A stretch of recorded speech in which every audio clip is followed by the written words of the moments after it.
bazar yüresen Uçisi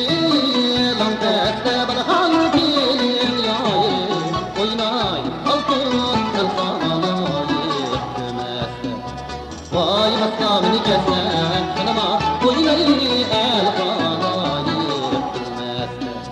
Vay maskamını kesen kanama Oynay el kana yetmezse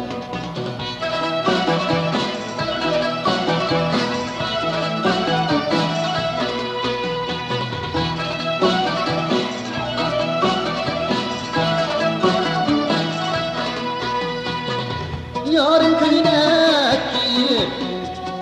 Ağak gülük öpmekte balhan gelin yarim Oynay altın düşmen bilen besteste Vay bastamını kesme canıma oynay düşmen bilen besteste Vay bastamını kesme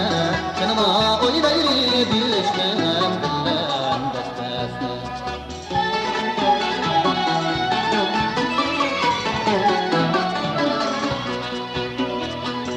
Yarım kappa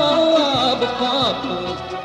Vay bexiyal bakilmezler Hal gelin yarim Oynay altın derin bitmez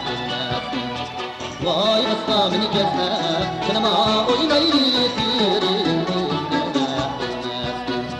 Vay bastamını kesme Canıma oynay derin bitmez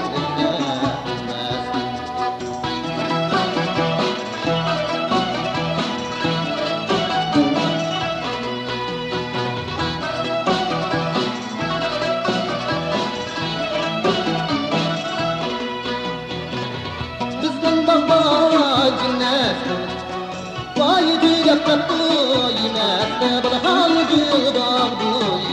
da yar Altın ödüm kaptı Vay bastamını kesme Canıma oynay ödüm kaptı Vay bastamını kesme Canıma oynay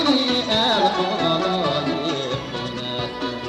Vay bastamını kesme Canıma oynay